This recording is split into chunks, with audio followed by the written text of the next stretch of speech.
Good morning students. अभी तक हमने जान लिया था डेनियल सेल में एक तरफ जिंक का इलेक्ट्रोड, दूसरी तरफ कॉपर का इलेक्ट्रोड लगाया था, बीच में हमने सॉल्ट ब्रिज लगाया था। सॉल्ट ब्रिज में हमने KCl जो कि अगर सोल्यूशन था उसको भर दिया। देन इसके बाद हमने ये जाना था, इसके बारे में पूरी एक वीडियो बना चुका हूँ, आके देखें। यहाँ पे लेफ़्ट में जो है वो electron left to right move करेंगे और करंट जो है राइट टू लेफ़्ट मूव करेगा। इलेक्ट्रॉन्स हमेशा लेफ़्ट टू राइट यहाँ पे मूव करेंगे और करंट हमेशा इलेक्ट्रॉन्स की डायरेक्शन के अपोजिट होता है, तो right to left current move करेगा। ऑक्सीडेशन रिडक्शन के लिए पार्ट मैंने बता दिया था, वो फिर से बताता हूँ। जब लेफ्ट हैंड साइड पे ऑक्सीडेशन होगा, मैंने बताया था लोन, LOAN लोन बताया था। लोन मतलब लेफ़्ट ऑक्सीडेशन, एनोड नेगेटिव। तो लेफ़्ट में ऑक्सीडेशन हो रहा है, एनोड जो है वो नेगेटिव हो रहा है, तो हम ये देखेंगे यहाँ पे ऑक्सीडेशन हो रहा है। जब ऑक्सीडेशन होगा तो इलेक्ट्रॉन्स अपने लूज़ करेगा। इलेक्ट्रॉन लूज़ करेगा तो जो जिंक रॉड है उसका वेट जो है वो कम हो जाएगा, और जो इधर दूसरी तरफ जो कैथोड है उसमें इलेक्ट्रॉन्स ऐड होंगे। इलेक्ट्रॉन्स ऐड होंगे तो कैथोड रॉड का जो वेट होगा वो बढ़ जाएगा। इस तरीके से Zn2+ जो है वो आयंस जो है 2+ के वो बढ़ते जाएंगे, और यहाँ पे Cu2+ के आयंस जो हैं वो कम होते हैं, क्योंकि Cu2+ कन्वर्ट हो जाएगा कॉपर पे, और जो Zn है जिंक मेटल है वो इलेक्ट्रॉन दूर करके चेंज हो जाएगा Zn2+ में। Zn2+ के चार्ज बढ़ देंगे और Cu2+ के चार्ज जो हैं वो इलेक्ट्रॉन्स ऐड होते होते वो मेटल में चेंज हो जाएगा। यहाँ पे दोनों तरफ SO4 जो है, SO4 दोनों तरफ सेम रहेगा। आगे बात करते हैं सॉल्ट ब्रिज की। तो सॉल्ट ब्रिज के भी मैंने पूरा वीडियो बना लिया है जो आप देख चुके हैं। फिर से अगर नहीं समझ आते अगर फिर से देखें तो आ जाएगा सामने। सॉल्ट ब्रिज में था, इन ए सॉल्ट ब्रिज अगर और gelatin is dissolve in hot and concentrate solvent like KCl, NH4NO3 etcetera. After that we make a paste और fill it in a U-tube shaped glass. This U-shaped glass tube is placed inverted below the two vessels. जो हमने दो vessels थी, इन vessels में भर दिया। एक चीज़ का और ध्यान रखें, जहाँ पर Zn2+ यहाँ पॉजिटिविटी बढ़ रही है तो यहाँ पे हम Cl आयन भेजेंगे, जिसकी वजह से यहाँ पे नेगेटिविटी कन्वर्ट हो जाएगी और ये जो सोल्यूशन है वो फिर से न्यूट्रलाइज हो जाएगा और जो इलेक्ट्रॉन्स हैं वो मूव होना शुरू हो जाएंगे। और जहाँ पर पॉजिटिविटी बढ़ रही है वहाँ पे, जहाँ पे नेगेटिविटी है वहाँ पॉजिटिविटी बढ़ा देंगे, और जहाँ पे पॉजिटिविटी है वहाँ पे नेगेटिविटी बढ़ा देंगे। इस तरीके से जो सॉल्ट जो ये जो दो सेल लगे हुए हैं, इन सेल की कंसंट्रेशन जो है वो इक्वल हो जाएगी, जिस तरीके से जो इलेक्ट्रॉन्स हैं वो लेफ़्ट टू राइट जो हैं वो मूव कर सकेंगे। अगर इसको हम सॉल्ट ब्रिज नहीं लगाएंगे तो एक टाइम ऐसा आएगा कि यहाँ पर जो चार्ज है Zn2+ का और यहाँ पर नेगेटिव चार्ज, ये दोनों आपस में इक्वल होना शुरू हो जाएंगे। जब इक्वल हो जाएंगे तो यहाँ पर चार्ज जो है मूव करना बंद कर देगा, तो इलेक्ट्रिसिटी आना भी बंद हो जाएगी। इसी वजह यही रीज़न है कि जब हम रिमोट में जो बैटरीज यूज़ करते हैं, वो बैटरीज़ को अगर जब रिमोट नहीं काम करता है तो हम बैटरीज़ को अपने हाथ में 2 बार टैप करते हैं, ऐसे करके पीटते हैं। पीटने के बाद क्या होता है, फिर चलाते हैं तो रिमोट चलना शुरू हो जाता है। तो यही होता है कि हम उस सोल्यूशन की जो कंसंट्रेशन है उसको डिस्टर्ब कर देते हैं। डिस्टर्ब करने के बाद क्या होता है कि इलेक्ट्रॉन्स फ्लो करना शुरू करेंगे। इलेक्ट्रॉन्स फ्लो करना शुरू करेंगे तो यहाँ पे चार्ज भी, इलेक्ट्रॉन्स मूव करेंगे left to right, and charge move करेगा राइट टू लेफ़्ट। इसके बाद सॉल्ट ब्रिज क्या करता है, it completes the electrical circuit, avoid mechanical mixing, जो मैकेनिकल मिक्सिंग हो रही है उसको अवॉइड करेगा, और maintain electrical neutrality in both needs. जो भी दोनों ही कंडक्टर्स हैं, इनमें जो इलेक्ट्रिकल कंडक्टिविटी है इसको थोड़ी देर उसको जो है वो रोकता है। चलिए, तो हमने बात कर ली सॉल्ट ब्रिज के बारे में। तो सॉल्ट ब्रिज में हमने देखा कि जो एनोड में है जिंक जो है Zn2+ से जो इलेक्ट्रॉन लूज़ किया तो उनके Zn2+ में, Zn से Zn2+ में, और Cu2+ जो है इलेक्ट्रॉन गेन करके Cu बन गया। ईएमएफ के बाद में E cell equal to E right minus E left. हमेशा E right minus E left, right में होगा कैथोड और लेफ्ट में होगा एनोड।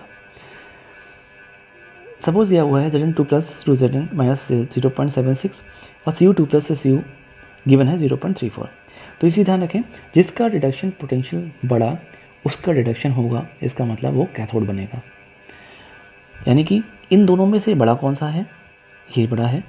ये बड़ा होने की वजह से हमेशा ये जो बनेगा वो होगा कैथोड, और ये बनेगा होगा एनोड।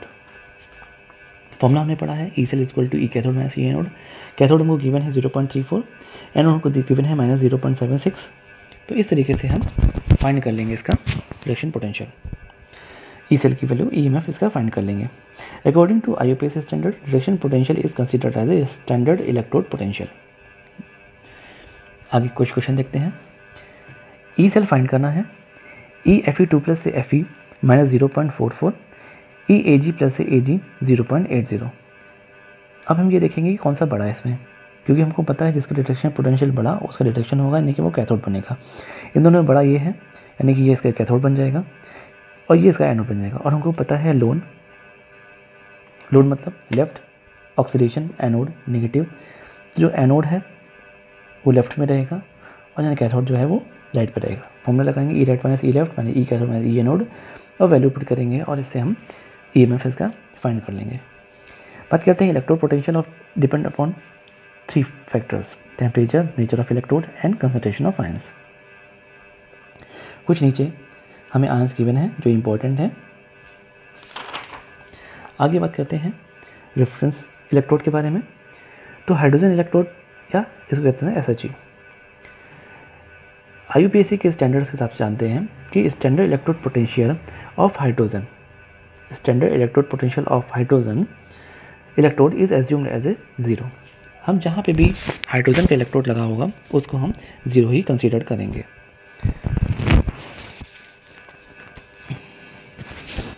जैसे कि एक क्वेश्चन दिया है, यहाँ पे हमने एक शॉर्ट ब्रिज लगा रखा है, इधर पे हमने लेफ्ट हैंड साइड पे हमने हाइड्रोजन का लगा दिया इलेक्ट्रोड, यहाँ पे हमने कॉपर लगा दिया। अब इलेक्ट्रॉन्स मूव करेंगे हाइड्रोजन से कॉपर की ओर, तो फॉर्मूला होता है EMF equal to E cell equal to ER minus E left, E right minus E left. तो राइट में तो कॉपर सल्फेट बना हुआ है, यहाँ पे Cu2 प्लस से Cu बनेंगे, लेकिन हाइड्रोजन के इलेक्ट्रोड हमेशा 0 लेते हैं, तो इसलिए हमको यहाँ पे 0 लिया, यानी कि ई सेल जो है वो केवल राइट पे ही डिपेंड करेगा। फॉर Cu 0.34 वोल्ट और Zn के लिए minus 0.76, SRP for standard direction potential for different electrode, इसके लिए इतना होता है। आगे हम जानेंगे, बहुत इंपॉर्टेंट चीज़ें हैं। इंपॉर्टेंट ये है, electrode elements below hydrogen work as a reducing agent and above element work as a oxidizing agent in electrochemical series. Electrochemical series में जो भी हाइड्रोजन के नीचे हैं वो रिड्यूसिंग एजेंट काम करेंगे और जो भी हाइड्रोजन से ऊपर है वो ऑक्सीडाइजिंग एजेंट का काम करेंगे। जितना ज़्यादा नेगेटिव इलेक्ट्रोड पोटेंशियल होगा उतना रिडक्शन पोटेंशियल होगा, उतना ही स्ट्रॉन्गेस्ट रिड्यूसिंग एजेंट होगा, और जितना ज़्यादा पॉजिटिव इलेक्ट्रोड पोटेंशियल होगा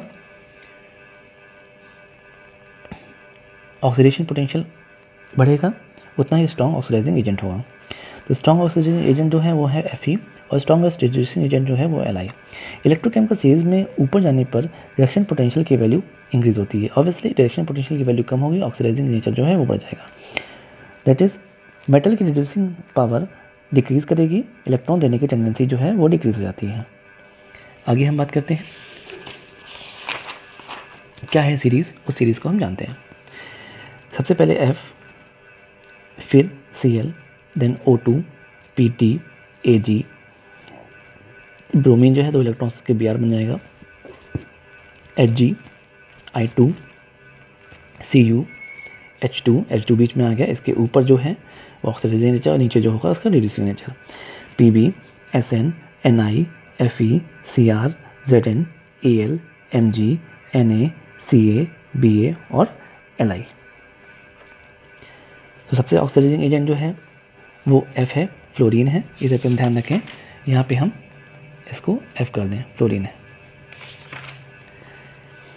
यहाँ पे देखेंगे तो नीचे की ओर, नीचे जाने पर जो ऑक्सीडाइजिंग पावर जो है वो डिक्रीज़ कर रही है और रिड्यूसिंग पावर जो है वो इंक्रीज़ कर रही है।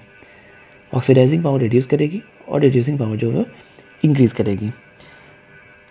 रिएक्टिविटी ऑफ मेटल जो है वो इंक्रीज़ करेंगे, मेटल साथ रिएक्टिविटी जो होगी वो इंक्रीज़ करेगी। इससे कुछ रिलेटेड क्वेश्चन हैं वो देखते हैं। Which of the following weakest reducing agent, इन सब में कौन सा वीकेस्ट रिड्यूसिंग एजेंट है? F minus, Br minus, Cl minus and I minus. हमें पता है जो फ्लोरीन है वो सबसे ऊपर आता है, इसका मतलब सबसे ज़्यादा रिड्यूसिंग एजेंट यही है, सबसे वीक और सबसे स्ट्रॉन्गेस्ट ऑक्सीडाइजिंग एजेंट यही है। और रिड्यूसिंग नेचर, ऑक्सीडाइजिंग नेचर, इसको अच्छे से पढ़ें। According to electrochemical series, anode is made up of lower elements in electrochemical series and cathode is made up of upper elements in electrochemical series. जो anode है वो नीचे आगे बनेगा और जो कैथोड है वो ऊपर बनेगा। तो हमने पढ़ा जो एनोड है वो नेगेटिविटी बढ़ेगी और कैथोड है उसकी पॉजिटिविटी कम होगी। E cathode minus E anode, E right minus E left भी पढ़ते हैं। Oxide of metal which are placed above C U, जो भी ऑक्साइड मेटल बनेंगे सी यू के ऊपर, हाइड्रोजन के ऊपर सी यू आएगा, above C U are unstable and easy reduced to metal when heated. तो जितने भी हम यहाँ देखेंगे, जितने भी metal oxide of metal which is placed above C U, जितने भी मेटल के ऑक्साइड्स अगर हैं वो सी यू से के बनेंगे, are easily reduced to metal when heated, वो अपने मेटल में टूट जाएंगे जब उसको हम हीट करेंगे। ऑक्सीडाइजिंग पावर जानेंगे तो ऑक्सीडाइजिंग पावर सबसे ज़्यादा F2 पे है, फिर Cl2 पे है, फिर Br2 पे है और फिर I2। अगर ये हेलोजेंस की ऑक्सीडाइजिंग पावर पूछेंगे तो हम ये बताएंगे।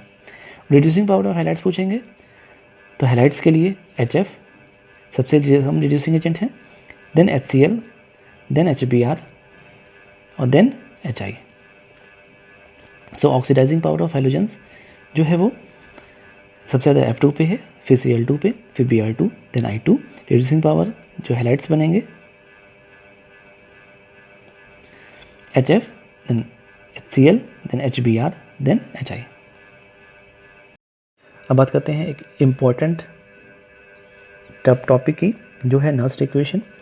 ये टॉपिक बहुत इम्पॉर्टेंट है, इससे एग्ज़ाम में बहुत से क्वेश्चंस आते हैं और पूरा चैप्टर जो है वो इस पार्ट से बहुत ज़्यादा बिलोंग करता है। नर्स्ट इक्वेशन बात करेंगे। It is used to calculate the electrode potential of EMF of cell. We calculate standard electrode potential E nought at standard condition 25 degree Celsius, 1 bar का प्रेशर और 1 मोल की कंसंट्रेशन होनी चाहिए। If standard condition are not given, अगर standard condition नहीं given है so Mn plus aqueous electron gain करके metal बन जाएगा। फॉर्मूला लगेंगे EM plus Mn plus two M, E not of Mn plus two M minus RT upon NF ln of, ये natural log होता है ln M upon Mn plus. अगर M solid है तो उसकी वैल्यू 1 लिख के हम छोड़ देते हैं। EMn plus two Mn formula लगाएंगे, जहाँ पे Mn प्लस है इसकी जगह में 1 लिख के छोड़ दिया और ये हमारे पास एक फॉर्मूला आ गया। अब जानेंगे R क्या है, T क्या है, N क्या है, F क्या है और यहाँ पे 2.603 कैसे आया। एक चीज़ ध्यान रखें, ये जो नेचुरल लॉग है अगर इसको बेस 10 की वैल्यू में चेंज करेंगे तो हम 2.303 से मल्टीप्लाई करेंगे। अगर 2.30 से मल्टीप्लाई करेंगे तो ये बेस 10 में चेंज हो जाएगा। तो ln इक्वल टू जो है तो उसको लॉग में चेंज करना होगा, लॉग बेस 10 पे, तो उसमें 2.303 से मल्टीप्लाई कर देंगे तो लॉग बेस 10 में चेंज हो जाएगा। तो इसी वजह से यहाँ पे इधर से 2.303 एक्स्ट्रा आ गया है और ये लॉग जो है बेस 10 में चेंज हो गया है। और जो M की वैल्यू क्योंकि सॉलिड के लिए 1 रखी गई है तो इसलिए यहाँ पे 1 रख दिया है। R जो है यूनिवर्सल गैस कांस्टेंट, जिसकी वैल्यू होती है 8.314 जूल पर केल्विन पर मोल। T टेम्परेचर है, N नंबर ऑफ आयंस है, जितने नंबर ऑफ आयंस मूव करेंगे। F जो है वो फैराडे कांस्टेंट है, जिसकी वैल्यू होती है 96487। इसके लिए हम एक अप्रॉक्सीमेट वैल्यू मान लेते हैं, वो है 96,500। तो जहाँ पे F लिखा होगा इसकी जगह 96,500 की वैल्यू पर रखेंगे। आगे जानते हैं, जो अभी हमने डेनियल सेल पढ़ा, उस डेनियल सेल में क्या होगा देखा, Zn जो है वो चेंज हुआ Zn2 प्लस में और Cu2 प्लस जो है चेंज हुआ Cu पे। तो हमें पास एक पूरी कंडीशन निकल के आई थी, Zn जो है वो चेंज हुआ Zn2 प्लस प्लस 2 इलेक्ट्रॉन्स। तो Zn2 प्लस का अगर ये में फाइंड करेंगे तो E not Zn2 plus two Zn 2.303 RT upon 2F log of 1 upon Zn2 plus. और कॉपर का फाइंड करेंगे तो कॉपर का भी यहीं पे वैल्यू 1 अपॉन Cu2 प्लस। हमें पता है ई कैथोड माइनस ई एनोड, यहाँ पे कैथोड जो है वो कॉपर का है, एनोड जो है वो जिंक का है। तो वैल्यू पुट करेंगे और हमारे पास एक पूरी सेल की रिएक्शन आ जाएगी, E cell equal to E not cell minus 2.303 RT upon 2F log 2, यहाँ पे बताता हूँ कैसे आया, लॉग Zn2 प्लस 2 Zn। ये वैल्यू पुट करेंगे, इसको अगर ये दोनों वैल्यूज़ को हम इसमें वैल्यू पुट करेंगे और उसके बाद ये हमारा ये टोटल कैलकुलेशन होकर आंसर आएगा। यहाँ पे 2 जो है वो 2 इलेक्ट्रॉन्स हैं, तो इलेक्ट्रॉन का मूवमेंट है ये n है, 2 इलेक्ट्रॉन मूव कर रहे हैं इसलिए यहाँ पर 2 आया। F की वैल्यू हमें पता है 96,500 होती है। जैसे कि क्वेश्चन गिवन है Ni2 प्लस Ni से Ni2 प्लस Ag प्लस से Ag, देन Ni से Ni2 Ni plus Ag2 plus Ag plus 2Ag plus Ni। इसको अगर हम चेंज करें सेल रिएक्शन पे तो जो Ni है वो 2 इलेक्ट्रॉन लूज करेगा और बन जाएगा Ni2 प्लस में, और Ag जो है वो 1 इलेक्ट्रॉन लेगा, इसलिए हम इलेक्ट्रॉन्स को बैलेंस करने के लिए 2 से मल्टीप्लाई कर देंगे पूरे में, और पूरी रिएक्शन को हम कंसीडर करके लिख लेंगे Ni plus 2Ag plus gives Ni2 plus 2Ag। तो ये हमारे पे इक्वेशन लिखी हुई है। अब देखेंगे E cell equal to E not cell minus 2.303 RT upon 2F, क्योंकि 2 इलेक्ट्रॉन्स का मूवमेंट हुआ है इसलिए 2 हो गया, लॉग ई cathode minus E anode, cathode में गया है Ni2 प्लस, एनोड में गया है Ag। इसके बाद हम देखते हैं ये हमारा जो वैल्यू है Ni2 प्लस 2 इलेक्ट्रॉन लूज का Ni2 प्लस बन रहा है, यानी कि ये जो हमारा है वो एनोडिक पार्ट है और ये जो हमारा पार्ट है वो कैथोड पार्ट है। तो E cathode minus E anode, यहाँ पे Ni2 plus upon Ag plus. For a reaction, अगर रिएक्शन गिवन है AA, BB, small b, CC and DD, तो ई सेल हो जाएगा E not cell 2.303 RT upon NF log C, जो भी इसका स्टोइकियोमेट्रिक कांस्टेंट है C, D की पावर D, मतलब जो प्रोडक्ट अपॉन रिएक्टेंट। सीधे बात करें तो बात करेंगे इसकी जो प्रोडक्ट है अपॉन रिएक्टेंट, तो प्रोडक्ट अपॉन रिएक्टेंट की बात करेंगे तो सीधे प्रोडक्ट अपॉन रिएक्टेंट का वैल्यू पुट कर देंगे और आंसर फाइंड कर लेंगे। कुछ फॉर्मूलेस और हैं, इनको हम देखेंगे। डेनियल के नीचे फॉर्मूला दिया हुआ है Zn2 प्लस अपॉन Zn। तो यहाँ पे जो हमें सॉलिड पार्ट है, सॉलिड पार्ट को हम 1 मान के छोड़ देते हैं, इसलिए यहाँ पे केवल Zn2 प्लस है प्रोडक्ट में, और यहाँ पे CO2 प्लस है, इसलिए यहाँ पे Zn2 plus upon CO2 plus. Simple सी बात रखें, एक छोटा सा फॉर्मूला हम बता दें आपको, हमेशा ई सेल की रखेंगे ई नॉट सेल माइनस 0.0591 अपॉन 2 जो चार्ज आया, और 0.0591 जो है वो पूरा जो है F की वैल्यू, जो F की वैल्यू है 96,500 R की वैल्यू और T की वैल्यू 25 डिग्री सेल्सियस, इन सबको पूरा सॉल्व करके मेरे पास 0.0591 अपॉन n आ जाएगा। तो हमें ये वैल्यू बार बार नहीं रखनी पड़ेगी, हमें केवल सिंपल ये वैल्यू याद करनी पड़ेगी। इसके अलावा हमें 2.303 इंटू RT अपॉन F, ये बात करें जो 2.303 RT अपॉन F की वैल्यू है, ये डायरेक्टली वैल्यू मेरे पास 0.0591 की आ जाएगी। बस हम यहाँ पे 0.0591 पढ़ देंगे और मैं बस जो वैल्यू है वैसे रखेंगे। तो 0.0591 अपॉन 2 लॉग, या एन लिख दें, लॉग प्रोडक्ट अपॉन रिएक्टेंट। लेकिन ये एक्वस वाले ही होने चाहिए, चार्ज वाले ही होने चाहिए, मेटल नहीं होने चाहिए, मेटल की वैल्यू 1 होती है। तो कुछ और क्वेश्चंस हैं, हम इसमें ई नोट सेल भी बताएंगे, ई नोट सेल कैसे फाइंड करते हैं। क्वेश्चंस हैं, इस क्वेश्चन को हम देखते हैं, चेक करते हैं, फिर हम आगे बताते हैं। आगे कुछ क्वेश्चन मैं से निकल दूंगा, उनको आपको करना पड़ेगा। The standard oxidation potential of Zn and Cu is 0.76 and minus E plus में है minus 0.34 volt respectively. Calculate the EMF of the following cell. देखा हमने Zn जो है Zn में 0.01 मोलरिटी गिवन है और COSO4 की मोलरिटी 0.1 मोलरिटी गिवन है, और ये हमारे पास क्वेश्चन है, हमें EMF फाइंड करना है। तो ई सेल इक्वल टू होता है E not cell minus 0.0591 upon 2 log cathode upon anode upon cathode, या राइट अपॉन लेफ्ट भी कर सकते हैं, या प्रोडक्ट अपॉन रिएक्टेंट भी कर सकते हैं। तो प्रोडक्ट में COSO4 है, रिएक्टेंट हमारे पास ये है। इसकी बात करेंगे ई नॉट सेल कैसे फाइंड करें। ई नॉट सेल के बारे में बताया हमने, ई कैथोड माइनस ई एनोड, कि यहाँ पे जो कैथोड वही होगा जो जिसका रेडिएशन पोटेंशियल ज़्यादा होगा, तो प्लस 0.76 में है और माइनस 0.34 है, तो हमने वैल्यू पुट करी और इससे यहाँ पे ई नॉट सेल फाइंड कर लिया। ई नॉट सेल में किसी को दिक्कत हो तो मुझे बताएं एक बार, मैंने बता चुका हूँ, फिर से एक बार देख लें इसको। तो ई नॉट सेल की वैल्यू आ गई 1.10, 0.0591, क्योंकि चार्ज 2 को मूव कर रहा है Zn2 प्लस में, log 10 to the power minus 2 upon 10 to the power minus 1। E cathode minus E anode, तो E anode upon cathode, value put करी 1.10, इसको सॉल्व किया और लॉग की पावर 1 है तो पावर हमेशा याद रखें, लॉग m की पावर n होता है तो हमेशा n लॉग m होता है। इसके लिए कुछ फॉर्मूलेज हैं, उन फॉर्मूलेज को मैं बता देता हूँ अभी। तो देखिए, अगर लॉग में m इंटू एन है तो हमेशा होता है log m plus log n,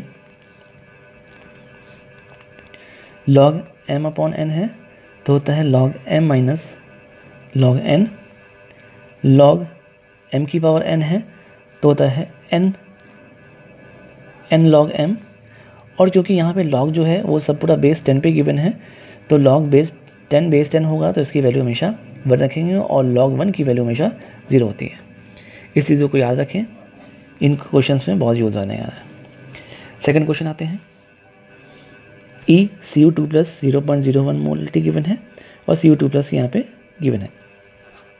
अब यहाँ पे देखें दोनों ही Cu पे हैं तो E सेल तो कुछ निकलेगा ही नहीं क्योंकि दोनों के इलेक्ट्रॉन्स आपस में इक्वल हो जाएंगे और कैंसिल आउट हो जाएगा, तो E सेल इसका 0 हो जाएगा। 0.0591 कैथोड एनोड अपॉन कैथोड, तो एनोड हमेशा लेफ्ट में होता है और कैथोड हमेशा राइट पे होता है, तो एनोड अपॉन कैथोड लगा दिया। तो एनोड मेरे पास अगर मेरे पास दिया हुआ है 0.001 तो पॉइंट हटाएंगे नीचे 1000 तो ये हो जाएगा 10 की पावर -3। तो इस तरीके से ये 10 की पावर -3, 0.1 10 की पावर -1, और ये ध्यान रखें 10 की पावर -3 ऊपर जाने पर पावर ऐड होती है तो 10 की पावर -2 हो जाएगा। 10 की पावर -2 है तो log m की पावर n तो ये जाएगा -2 log 10, तो -2 बाहर आ जाएगा तो ये 2 जो हो जाएगा माइनस प्लस हो जाएगा, तो 0.591 इंटू 2 log 10 अपॉन 2 से 2 कैंसिल हो जाएगा, log 10 की वैल्यू 1 होती है, आ जाएगा 0.0591 वोल्ट। एक नेक्स्ट क्वेश्चन है मैं दे रहा हूँ, इसको आप करके मुझे भेजें। Calculate EMF of a cell is Ni2 plus से Ni 0.1 मोलर टी के गिवन है, Ag प्लस से Ag 0.1 मोलर गिवन है। Ag प्लस से Ag का दिया हुआ 0.80 वोल्ट, Ni2 प्लस से Ni दिया हुआ -0.65, और मैंने बताया कि जिसका डिटेक्शन पोटेंशियल ज़्यादा होगा वही कैथोड बनेगा, तो Ag जो है वो कैथोड बन जाएगा और Ni2 प्लस जो है वो एनोड बन जाएगा। तो इस क्वेश्चन को करें और मुझे सेंड करें जल्दी से।